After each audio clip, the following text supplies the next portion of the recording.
वैसे तो मैं अचल को उतना ज़्यादा जानता हूँ जितना खुद अचल अपने आप को नहीं जानता, क्योंकि अचल की संभावनाएं अनंत है और वो एक अच्छी यात्रा में लगा हुआ है। अचल में समझ गया ना, बादम सर, बादम सर बोलने तो मुझे मेरे प्रिय मित्र भी याद आते हैं जो बैठे हुए हैं। बादम हमारे सामान्य मित्र रहे हुए हैं, बहुत सारे पेरेंट्स भी मुझे मेरे दिमाग में आए।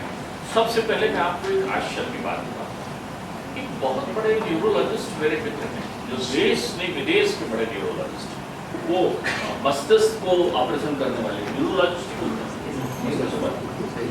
तो मैं दिल्ली में उन्होंने एक बड़ा खतरनाक ऑपरेशन किया और संयोग से उसी दिन मेरा दिल्ली में एक व्याख्यान था, तो मैं उनका मेहमान था, उनके घर पर था, पारिवारिक ही मेरे। तो मैंने उनसे बातचीत में, वो आए, जब सवेरे जा रहे थे तो थोड़े अनमयस्क दिख रहे थे। मैंने कुछ कहा नहीं, शाम को आए तो थोड़ा चेहरा खिला हुआ। मैंने कहा क्या बात है? बोले आज एक ब्रेन ट्यूमर का ऑपरेशन करके आया और मुझे खुशी ये है कि वो सक्सेसफुल रहा। तो मैंने कहा सवेरे इसलिए तनाव में दिख रहे थे? तो बोले तनाव इसलिए नहीं कि मुझे कोई ब्रेन ट्यूमर का ऑपरेशन करना था, तनाव मुझे विज्ञान पर है।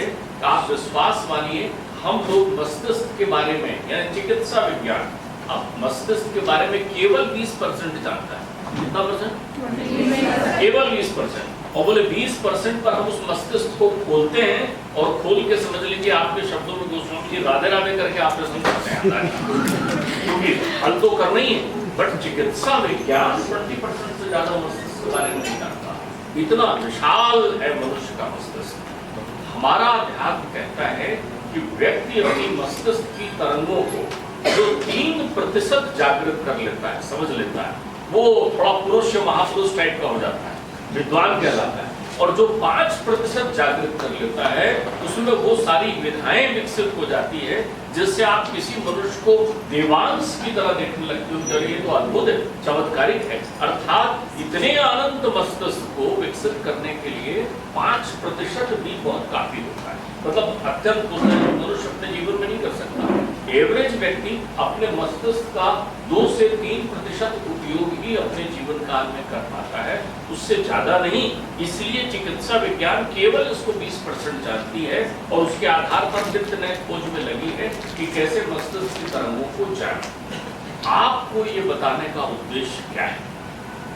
उस 20% जानने पर, उस 3% विकसित करने पर हमारे पास जो कुछ बनता है वो कल, आज और कल, कल, आज और कल बनता है। स्टैटिस्टिक्स में एक फार्मूला है जिसको इंटरपोलेशन एक्सट्रापोलेशन कहते हैं, जिसके आधार पर मनुष्य एनालिसिस करके, just like index P0 P1 find out करके फ्यूचर के बारे में फोरकास्ट कर देता है। उसी को ज्योतिष की विधा में नक्षत्रों के तालमेल से आने वाले समय में कब ग्रहण पड़ेगा ये भारतीय ज्योतिष बता देती है। अर्थात आप दूरबीन लेकर, वैज्ञानिक लोग जब तक काम करते हैं तब तक गांव का वो पंडित अपना पत्रा पलटकर, जैसे आप लोग अभी कोई भी तारीख बता रहे थे, ये बता सकता है कि 100 साल के भीतर कब ग्रहण आएगा, कौन से दिन आएगा, और जो वो बता देगा कि साहब पूर्ण सूर्य ग्रहण जो है 2025 के दिन आएगा, तो विज्ञान भी उसी को मुहर लगाता है जो वो गाँव का पंडित बताता है।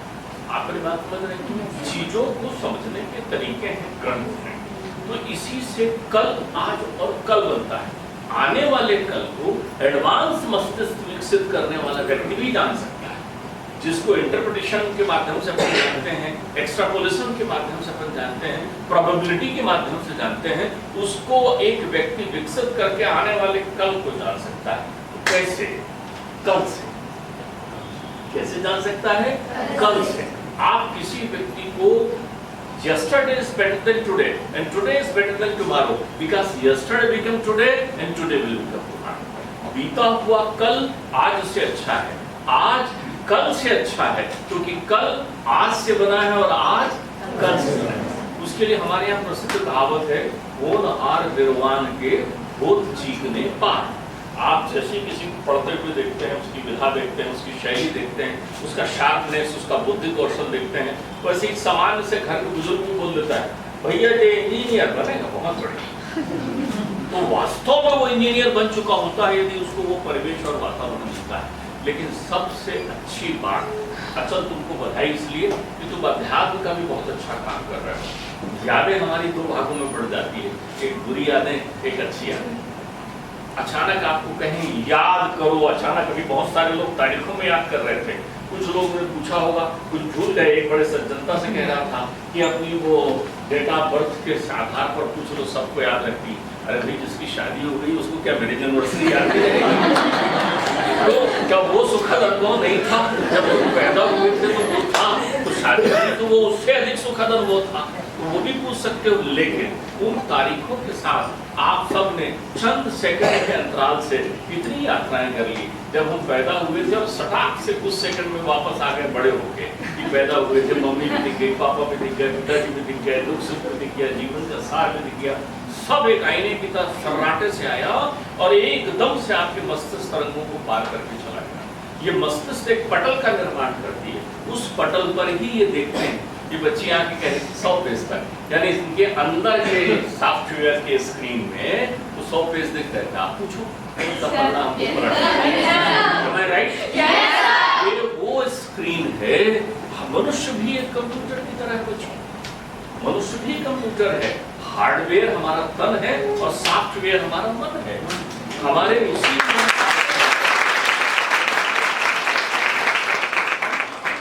इसमें एक खास बात और होती है, कंप्यूटर का जो स्क्रीन होता है वो सबको दिखता है, सबको दिखता है स्क्रीन। लेकिन मनुष्य का जो स्क्रीन है, मनुष्य रूप कंप्यूटर का, वो उसी को दिखता है जिसका होता है। बगल वाला नहीं पता कर सकता कि उसको क्या दिख रहा है।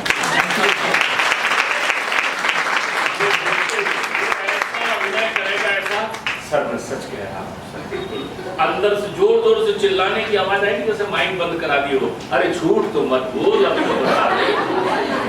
लेकिन वो सारी आवाज दबाकर आप अपने हार्डवेयर को बिल्कुल अच्छे से रखेंगे और अपनी स्मृतियों से बाहर निकल कर कहेंगे मैं झूठ नहीं कह रहा। क्या आप झूठ कह रहे हो? आपकी स्क्रीन का कमाल देखिए। मेमोरी को समझना है, यदि आप पालक हो गए आप उसको इस रूप में समझिए। देखिए मेमोरी कैसे काम करती है। ये जो आपको जो स्क्रीन दिखता है वो कैसा दिखता है, लेकिन उसमें भिन्नात्मकता स्थिति होती है। आपने देखा होगा कई कई स्क्रीन हिल जाती है, बुधवार को, शुक्रवार को, शनिवार, तब एक मंडे में बिल्कुल फिक्स हो जाता था, मंडे ही है, मतलब वो मंडे। कई आते साथ घबराते इसलिए थे, उनका नेटवर्क वो जो क्या कहते हैं एंटीना सेट क्या लिखा है ये, मतलब प्रबंध का अर्थ है कि संगठन का महत्व, वो हिलता था। तो वो जिनका नेटवर्क एकाग्रता जिनकी सेट होता है वो उतना काम बनता है। अब आप देखिए ये स्क्रीन कैसा काम करता है।